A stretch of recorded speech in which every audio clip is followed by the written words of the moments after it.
All right, I'd like to officially welcome everyone to tonight's OTF Connects presentation, BYOD, High Yield Instructional Strategies with Jacqueline Calder. Thank you so much for joining us tonight and giving up some of your own time at a busy time as well. We really do appreciate your participation in these and sharing with each other and exploring and learning all together. We do like to find out where in Ontario you are joining us from tonight. So that clip art tool that we just learned about, if you'd like to click on your whiteboard tool strip, that very bottom icon again, and grab one of those symbols and drop it on the map of Ontario approximately in the area that you are joining us from.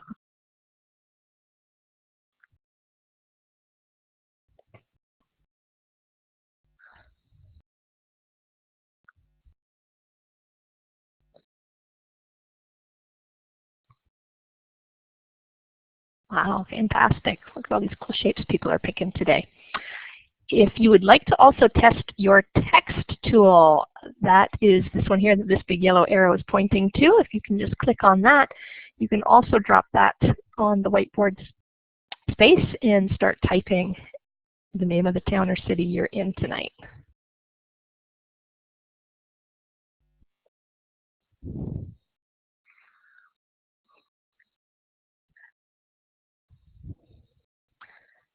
Wow, we're always happy to have everyone from all over. So we've got Hamilton, Guelph, Orillia, Mississauga, all the way up to Midland. Oh, look, Jacqueline, you've got someone that's not too far away in Orillia.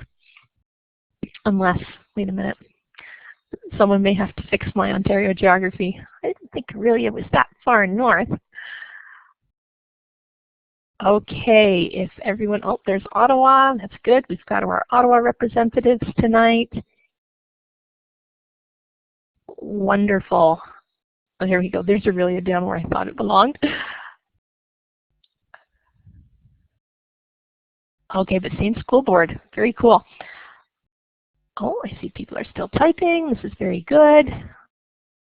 Thank you. And if you have any problems with the whiteboard text tool, you can just type it in the chat as well. All right, I am going to officially move on and turn it over to Jacqueline now. So thank you again, everyone. If you encounter any technical issues, just let me know in the chat and I'll help you out as best we can as we move along. Can I interrupt for a second? This is Syria. The two mics certainly work because I was here, but when I clicked on talk, it certainly didn't work. So thank you, Louise and Jacqueline, and hello, everyone. I would like to welcome you all here to tonight's OTF Connects webinar. It is absolutely wonderful to see such a great turnout that we have here tonight. And I'm delighted to welcome Jacqueline Calder, who will be facilitating tonight's session. I think we're all very fortunate to have Jacqueline. She has such a wealth of information and knowledge to share with us. So I won't take any more of valuable time. Thank you, Jacqueline, and thank you all. And please use the mic. Well, that's quite the pressure there, Syria. Thank you for the wonderful introduction.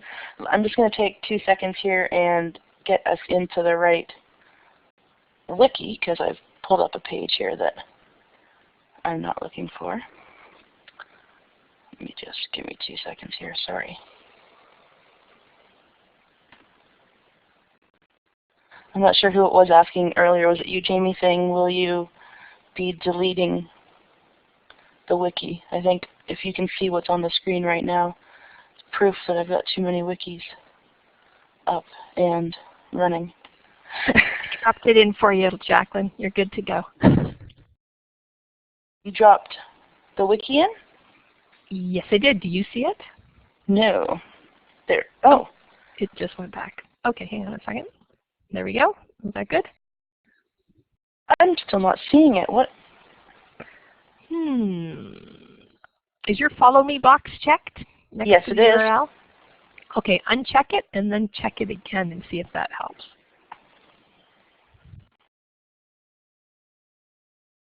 I keep ending up on a Wiki Spaces page as opposed to my wiki. Okay, do you have your actual link for your wiki? Yep. Let me just try that again. All right. Yeah, go ahead and drop that in. Maybe it's only working at your end.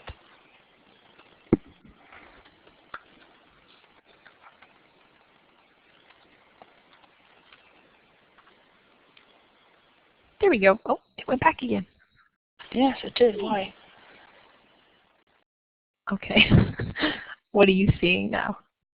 I see my list of all my wikis as opposed to... Okay. Well, I do have your wiki up. Everybody else, are you seeing the OTF BYOD wiki? You can give me a green check mark if you are, and a red X if you're not. So are you seeing the one that says wiki no longer available? Oh, I know why. Okay. Now what is everybody seeing? Okay, Klaus, you gave me the green check mark. Okay, now it's switching. Okay, Jacqueline? People are seeing the OTF wiki, so you don't. That's a little disconcerting for you, I think. It is, except that I can do it on a different browser because I know where I want to be. As long as I get you to where I want to be, we can make this work. As long as everybody sees. Oh, some other people see a blank screen. Oh my.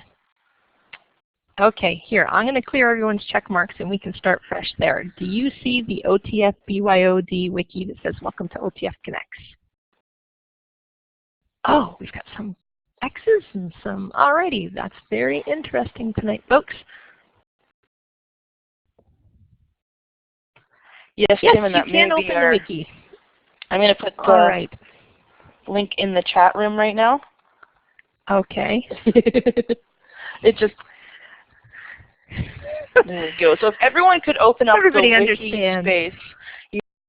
Yeah, if you could open up the link that's in the chat room right now, that would be great. And then we're going to clear all the check marks right now. And if we could get a check mark in a green check mark when you have that open in a separate window, would be great. Thank you.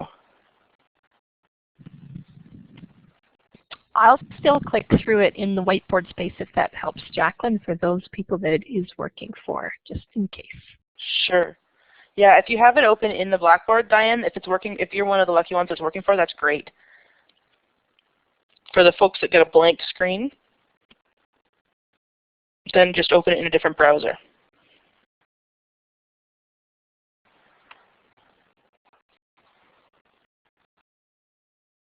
I am curious, those of you that are seeing a blank screen, can you type in the chat whether you are on a Mac or a PC?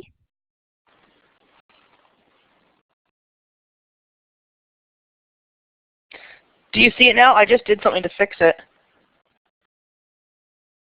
Okay, that's good. You're all good? Okay. Okay, so Louise, you let go of Louise, if you have follow me checked on yours, will you uncheck it so that I can force people to me to follow me? No problem. Perfect. I do not have it checked. It's all you. Okay, okay, phew. Okay. Hopefully this will stay working for us. I'm not really sure what the glitch was, but persistence pays off. Okay, welcome. Sorry about that, folks. Thank you for your patience. It looks like we have Christine's having a technical difficulty. PC problem, website security certificate. Are you able to hear us and see us still, Christine?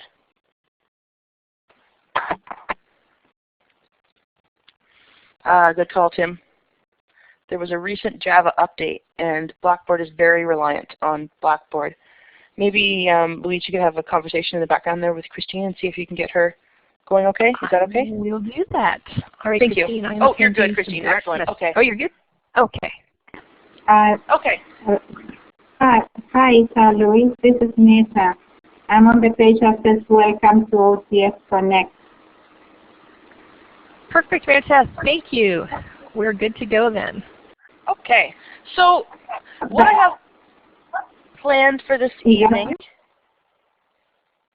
is to work through some examples and look at some examples on how different people are using student devices in their classroom. And sometimes BYOD is also teachers bringing a few devices into a classroom or just devices that aren't on the school network. And what we're going to do is I have some So some of them I'm just going to talk about and I've put information about on the wiki. Others we're actually going to try on different devices and we'll see how it's going. So first of all, what I'm going to do, and hopefully this will actually work and everyone will, can I get a check mark if everyone's page just went to the Y page? So it says OTF BYOD Y now. Oh, phew. Okay, yay. So I figured before we got too far into it, just a brief overview on why some teachers and some boards and some schools are going into the BYOD, and then get some input from the participants here just to see what some of the reasons are that you're considering or thinking about BYOD. So a lot of the reasons that I've heard or seen in my classroom in terms of why I continue to do it is really the differentiation piece. I'm just to introduce myself, sorry, I'm a secondary teacher, but I spent the last 2 years as a technology consultant in my board, but I'm back in the classroom now, yay.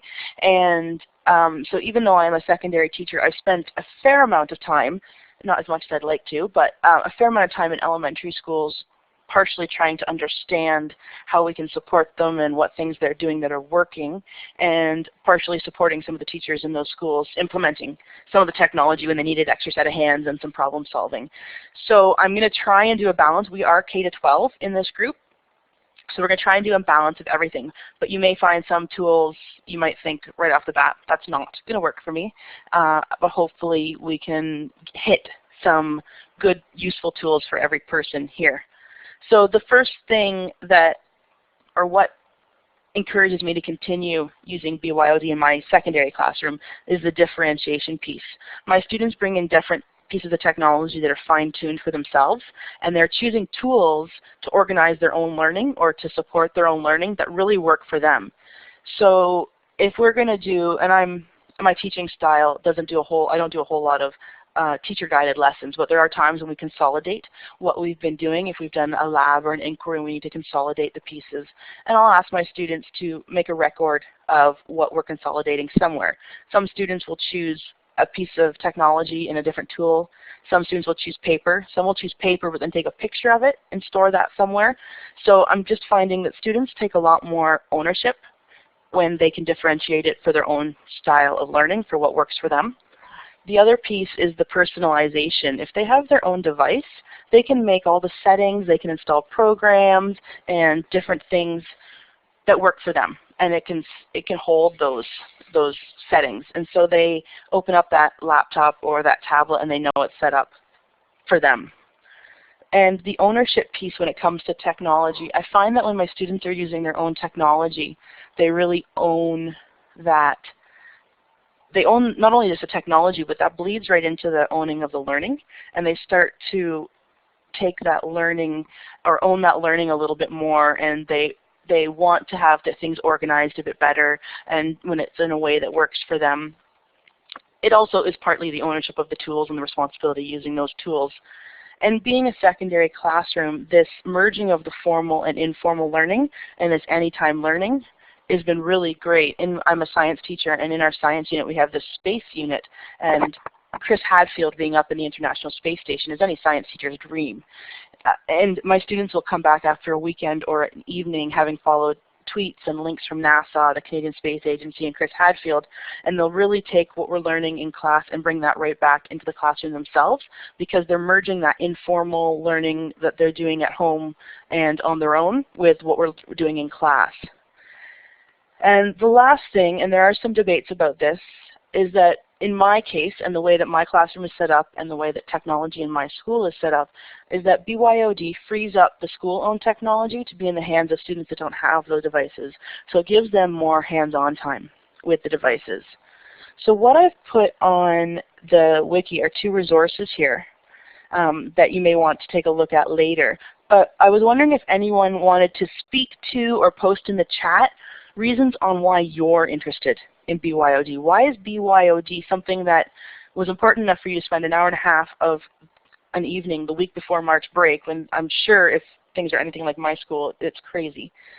Why are you interested in BYOD? Why is it something that is worth your time? So if you want to put something in the chat, or if someone wants to put their hands up and maybe speak to it at all, I would love to hear input on why BYOD is either becoming important to you or seeming important to you. Excellent, Kirk. So you can see that this is coming to you, so you're interested in getting some experience about that? Yes.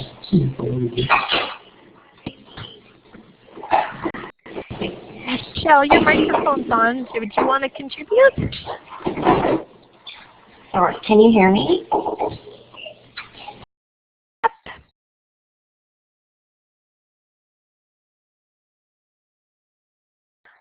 Michelle, I think your microphone went back off again. So if you're talking, click your talk button again.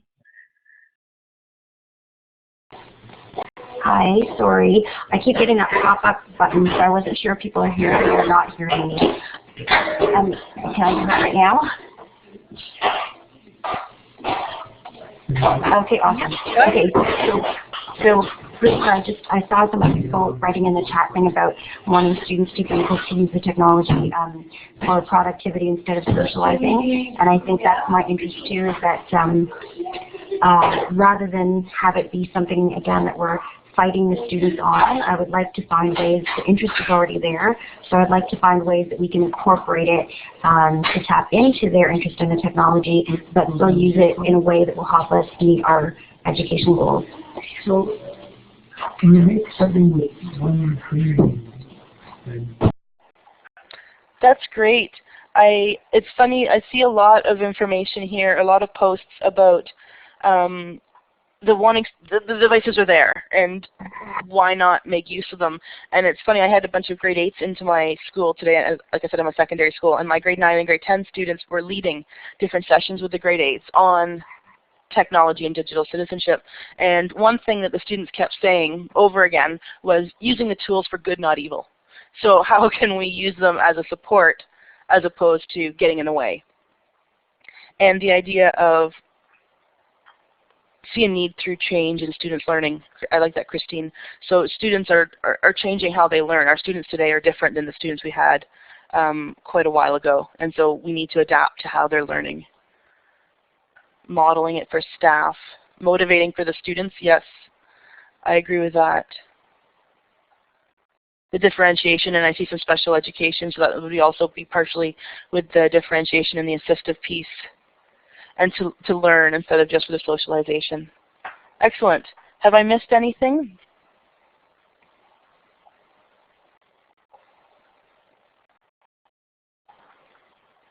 Excellent, Diane, that students are trying to hide them, whereas we should be having them out in the open because then we can see what they're doing and we're trying to figure them out. Excellent. So just going to quickly speak to, excellent, Kirk, I like that idea about teaching the technology etiquette. I mean, these students have been, not necessarily our younger students right now, but the students are online, and without us bringing it into the schools or having adults there, a friend of mine once kind of related it to Lord of the E-Flies, where they're running the environment online, and without adults there to show them proper etiquette and proper ways to become a positive digital citizen, then they're missing out on that guidance that we get from adults that we all know is very important. So that's another excellent reason for teachers to want to integrate the BYOD. And just to make sure that we understand both sides of the story, there are articles, and I've linked an article here on the wiki that you can take a look at anytime later. This wiki will be up indefinitely. Gary Stager here has posted an article, and there are others if you take a look at them, but some people are speaking against BYOD. But what I'm picking up mostly as the strongest reason or opposition for BYOD is the fact that by students bringing in either small mobile devices or netbooks, that we're losing the high-end computing use and the coding and the problem solving that happens when students are doing things like computer science and that type of high-end computer use. So I think we need to make sure, if we're the folks that are going to be going out and integrating BYOD into our classes, into our schools, into our boards, we need to keep in mind the need still for that high-end computing and that fine balance between being those higher-end devices available for things like that. And I know in my classroom, we still, even though my students bring in lots of devices and on a day-to-day basis, we don't need to use the school laptops or the labs on a regular basis. We still do have times to go and use them. And those would be times when we need to either create higher media pieces in my class as a science, and then I know that the computer science teachers definitely need robust devices. Absolutely, Jamie. The ones that can actually, so I mean, myself, Jamie says that our computer science students are the wizards of tomorrow, and they do have a lot of power in their hands without recognizing it. Myself, I would see myself more as a user of Web 2.0 and Internet tools, and a very proficient user, but I don't know the coding and what actually to create those apps necessarily in the background, and the amount of opportunity available for those students that are using those tools. And most of the things that, absolutely, Phil, BYOD devices can. I think that what people are worried about, the people that are opposing BYOD, are that we're lowering the standards, that we only need these mobile devices as opposed to ones that can get in and do some of the harder core stuff. And I'm not saying I agree or disagree, really. It's one of those things that I go back and forth on. But I see so many positives of BYOD. That's why I'm a proponent of it, and it's why I use it in my classroom, is that the students being able to differentiate and personalize their day-to-day learning in my science classroom is phenomenal. Absolutely, Joanne. Lots of students in elementary aren't actually programming yet. There are programs that are like Scratch that are targeted for elementary students to show them the basics of coding. So it's possible, but yeah, exactly, Jamie. We do have possibilities.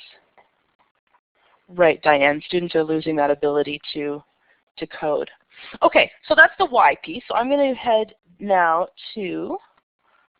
back to the home. Actually, I'm going to go to devices. Can I get a check mark if you see devices and logistics on your screen now? Excellent. Okay, so this is just from my experience, and I'm assuming that lots of folks here are going to have other things to contribute to this. In my classroom, I make sure I have access to power bars.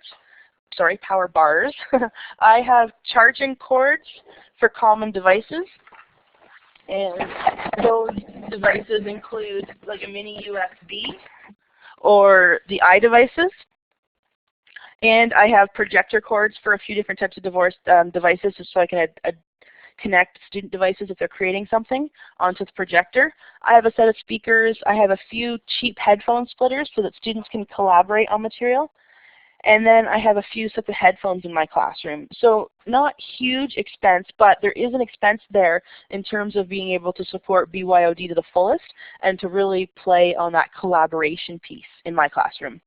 And then some other ideas for logistics in how my classroom runs is I put students in groups with one school device and then hope that they'll bring other devices to that group.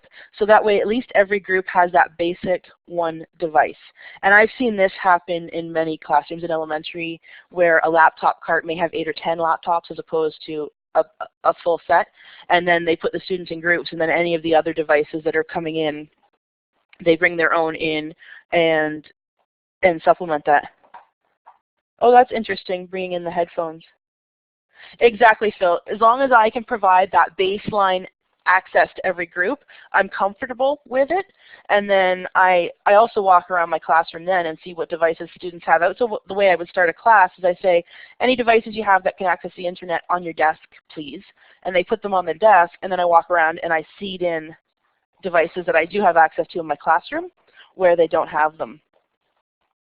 So on this page, there's a list of different devices that I've seen in my classroom. Now today was the very first day I've had my hands on a Windows 8 tablet, so I've just left that blank, but maybe we can get some more information to put into this wiki as we go. So anyone who's interested can request to join this wiki, and I'll let people in.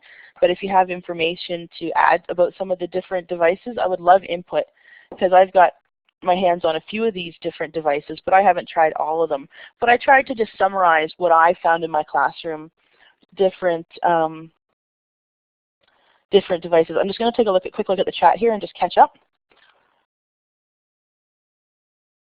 More than one student per device is nice. I absolutely agree. They talk, they speak, and you know what else I find, Joanne, is that they don't open up Facebook when there's 3 of them on a device or 2 of them on a device. They don't start getting as distracted because that device stays with the focus. The downfall is, especially with my secondary students, is if their hands are on the device, they tend to get a little bit distracted sometimes. But for periods of time, they are really good at sharing the devices and they stay on task a bit better. I mentioned that the iPad can't upload docs. Well, there's my something new to learn for today, Steve. And I hope that later on I can get some more information from you, or I'll take a look and take a Google. But that's excellent. That's wonderful. Let's take a look at that LMS. Okay, thank you, Steve. Okay, so any comments or absolutely, Phil, we've struggled in our school too. Any other comments or information before we go on to some of the different tools for some of the strategies, some of the high yield strategies? I agree, Kristen. And Carrie, yes, that's the workaround that I've used as well. We take photos of our work and we upload that to D2L. Ooh, nice. Okay, so I am going to go back to the home page. Okay, so everybody should see the home page right now of the OTF BYOD. And what we're going to look at first is descriptive feedback. And descriptive feedback, I've got 1, 2, 3, 4, 5 different apps listed, but I have Evernote and Sketch listed as first. Could I see a check mark of folks that have used Evernote before?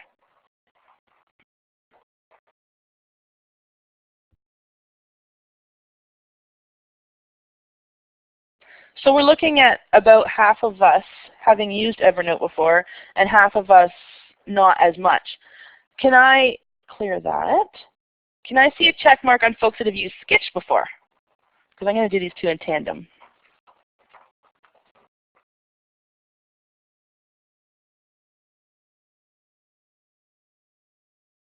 Okay, so a few less than the Evernote. So I'm going to open up our Evernote page here, and hopefully everyone's still following me. Let me know if I've lost you on the page. So what I've put on the Evernote page is I have a video at the front. The video at the very top, sorry, is 6 minutes long, and it's an overview of Evernote on the computer, and then on, I think I chose the iPhone, just to demonstrate it on a mobile device. And Evernote is basically a program that you can take notes just by typing into. You can take pictures. You can do audio recordings. And on Macs or on Apple mobile devices, so iPads, iPods, iPhones, you can do speech to text. So I can speak into it and it writes down the text for me. And the nice thing about Evernote is that there is literally an app, I think, for every single type of device, and it works in just a web browser as well. So it is very accessible to students, and they can take pictures with their phone of things in class, and it goes right into their Evernote. And as a teacher, I create a shared Evernote folder with every one of my students, and then they can put things in there, and I can put in feedback. So if I have a video feedback or an audio recording of feedback for students, I can give it to students in Evernote. And it's, of course, completely free. Evernote is entirely free. And Sketch, what it does is it allows you to draw and sync into your Evernote. So what I'd like to do, and for those of you that have already used Evernote, this is going to be 6 minutes of downtime, and I'm sorry about that. But for folks, oh, excellent question, Carrie. Evernote says that if you're under, let me take a look here, under 13, that the teacher or parent that is supporting them to create the account assumes responsibility, but they can make the account. So there's not a restriction under 13. It's just that the teacher or a parent has to assume the responsibility for the account. And in terms of, do I pay for a premium? Yes, I do, Jamie, because I'm an Evernote fanatic. I use it for my own learning when I'm doing my master's courses. I use it for saving every single website that I come across doing tagging that I might use for my my classes later on, and I put video in there of feedback for my students. So 80 students times even if it's just a quarter of a gigabyte, but video, it can start to take up a lot of room. So I do pay, but I know lots of teachers that use it without paying for it. And when you pay for Evernote, if you choose to upgrade to the premium, it's about $39, I think, a year. For me, it's just been worth it, but many teachers can use it without going over that easily. Yeah, if you're going to go hardcore with audio and video, but the nice thing about Evernote is that you can use it and then upgrade if you need it. So only if you're going to run out of space, and Evernote gives you a monthly allocation of bandwidth of data upload, and then it just resets every month. So they're not a total storage. They don't care how much you have in there in total. It's how much you're uploading every month. So if you're not going to put a ton of stuff in it every month, then you might be okay. So you can just try it with the free and then upgrade if you ever need to. That's the nice thing about Evernote.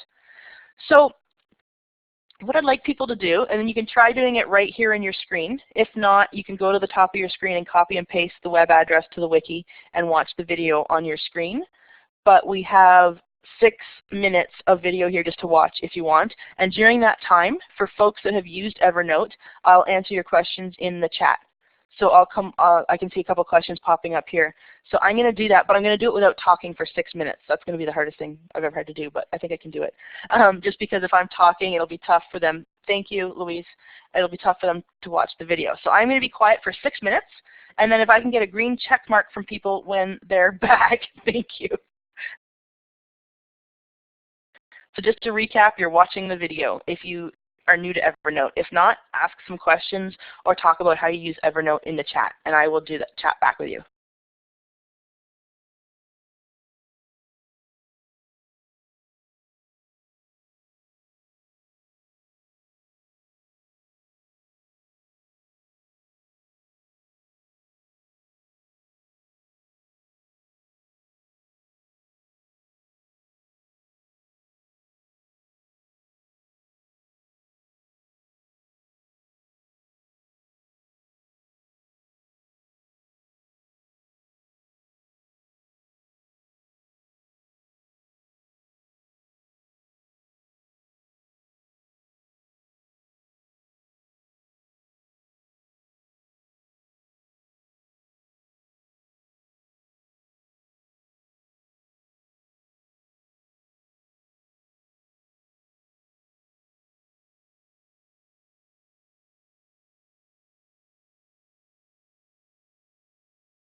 Can I just get a green check mark for anyone that is back and has finished watching the video?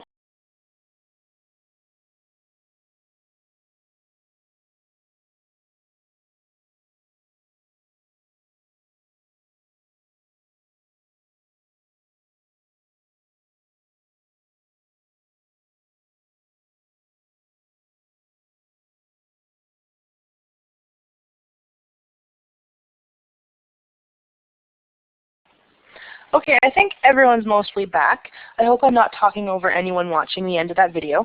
So some good conversations going on. Someone asked about, data and where is it stored. And absolutely, Evernote is US based. So it will be stored on a US server. Now, our IT guys told me at one point in time last year that they did a comparison, or there was some studies done comparing the US like privacy laws and Canadian, and when it actually came down to it, there wasn't that big of a difference. So our folks did some research and allowed us to start using things like Dropbox and that without any problems. But of course, each board is going to have different levels of comfort with that, and it's understandable. And Christine, you asked about the time use different. My time with my age group is spent prepping this at the beginning of the semester, and then it gets easier as they start to take ownership of themselves, because I can throw things into Evernote using my phone, or I can use my iPad and just take a picture of student work and just put it right in there on the spot, and then they can access it anytime on their own. I've seen elementary teachers that don't necessarily have their kids each having an account for Evernote use it as mini portfolios of student learning. So they take a picture of it as they're walking around with their own device, and they take a picture of it and they put it into Evernote, and then students that are bringing in their own devices or are using school devices can log in and take a look at stuff that they've done as they go. So I would like to just point out one more thing, and that is that Evernote is really good for audio recording, and I've found that my students have responded very well to audio feedback. So I can leave an audio file right in Evernote about how they've done on something, and students can respond. And then at the very bottom of this page of the wiki, you'll see there's a link there. So OTF Connects, so just like a session we've done tonight, has an archived session by Danica Baker all about Evernote. So if this is something you're thinking that, excellent, Phil, for student conferences, that's great, for using Evernote to record student conferences. So if this is something, Evernote is something, thanks, Louise, if you post the link, and I've got it on this wiki here at the bottom too, there's the link there to Danica Barker's session all about Evernote, so you can watch the hour-and-a-half OTF Connect session about Evernote if this is something you're interested in looking into more.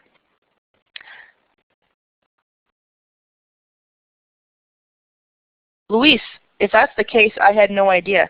My students haven't had any problem with it, and they were using the free one. But maybe I only mention it because I have the free one, and I have not seen anywhere in there for you can upload different files, but I haven't seen anywhere in there to record it the way you can, say, in VoiceThread. Okay, there's a couple people in the chat that say that they've been okay with free and uploading, but I will look into it after tonight, and then I will post something on here if I notice that it is only in the free one.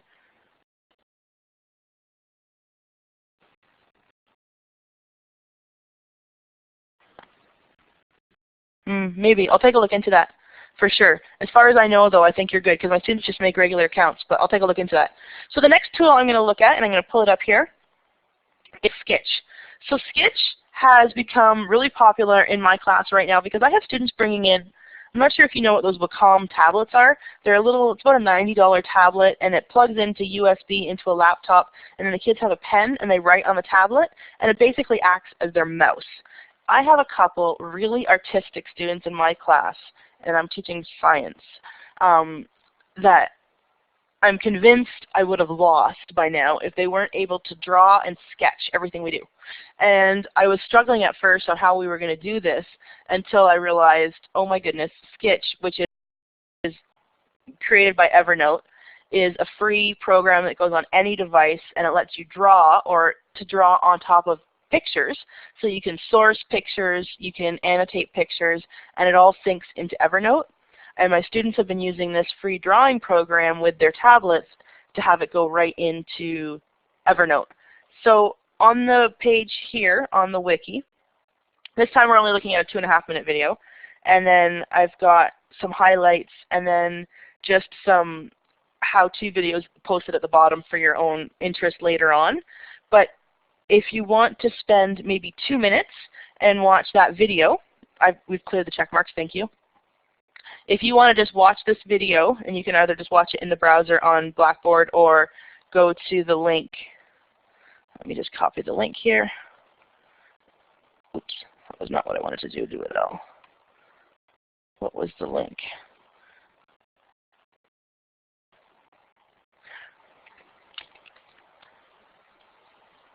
Thank you, Louise.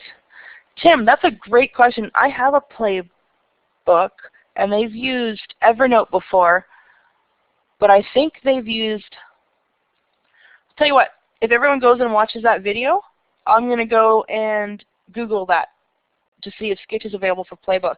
I think my students might have used a separate drawing program and then just brought it into Evernote.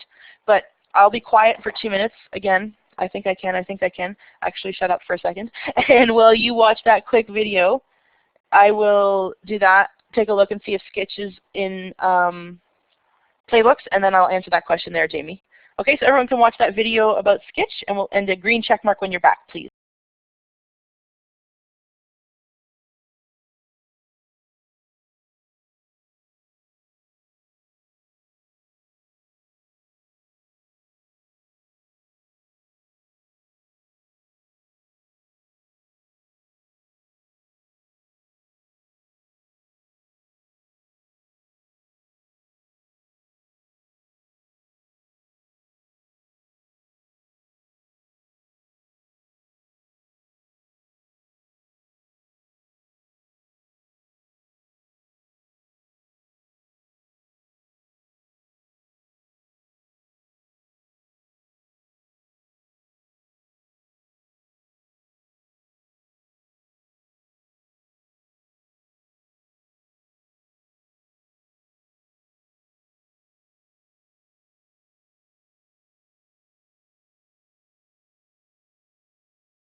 Can I just get a check mark for people that have finished watching the video on Sketch?